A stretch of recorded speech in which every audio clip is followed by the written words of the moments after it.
ഈ ചരിത്ര വിജയം കേരളത്തിനും കൊച്ചിക്കും സമ്മാനിച്ച ഐക്യ ജനാധിപത്യ മുന്നണിയുടെ മുഴുവൻ നേതാക്കന്മാർക്കും പ്രവർത്തകർക്കും ആദ്യമായി ഹൃദയത്തിന്റെ ഭാഷയിൽ നന്ദി അറിയിക്കുകയാണ്.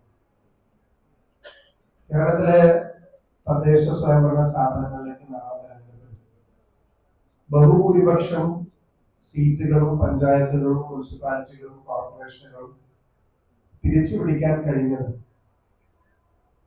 കേരളത്തിലെ ജനങ്ങൾ പിണറായി സർക്കാരിനോട് കണക്ക് പുറത്ത് എന്ന് പറഞ്ഞതിന്റെ ഒരു തെരഞ്ഞെടുപ്പ് ഫലമാണ്. ഇത് ഭരണവിരുദ്ധ വികാരം കേരളത്തിൽ ഉണ്ട് എന്നുള്ളത് മാത്രമല്ല, കേരളത്തിന്റെ പ്രതിപക്ഷത്തെ അംഗീകരിച്ച ഒരു തെരഞ്ഞെടുപ്പ് കൂടിയായി ഇത് മാറിയിരിക്കുക. പ്രതിപക്ഷത്തിന്റെ പ്രവർത്തനങ്ങൾ കൂടി ജനങ്ങൾ അംഗീകരിച്ചു എന്നതിന്റെ ഉത്തമ ഉദാഹരണമാണ് ഈ തെരഞ്ഞെടുപ്പ്. ഈ തെരഞ്ഞെടുപ്പിൽ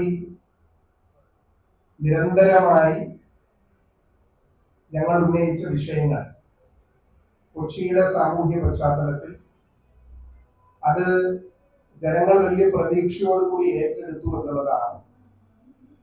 അതിനേക്കാളെല്ലാം കൂടുതലായി പിണറായി സർക്കാരിനെതിരെ അതിശക്തമായ വികാരം പ്രകടിപ്പിച്ചു എന്നുള്ളതാണ്.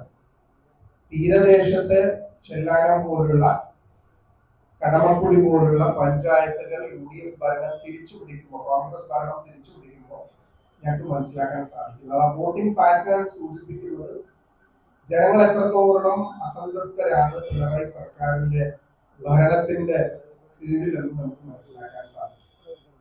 അത് ഇവിടെ സൂചിപ്പിച്ചതുപോലെ, ബഹുമാന്യനായ ജില്ലാ കോൺഗ്രസ് കമ്മിറ്റിയുടെ അധ്യക്ഷൻ സൂചിപ്പിച്ചതുപോലെ തന്നെ വലിയ പ്രതീക്ഷ അർപ്പിച്ചിരിക്കുകയാണ് കേരളത്തിലെ പൊതുസമൂഹം, കൊച്ചിയിലെ ജനങ്ങൾ. വികസന കാംക്ഷികളായിട്ടുള്ള കൊച്ചിയിലെ ജനങ്ങളുടെ ആശയ്ക്കനുസരിച്ച് UDF പ്രവർത്തിക്കാൻ സാധിക്കും എന്നുള്ളതാണ്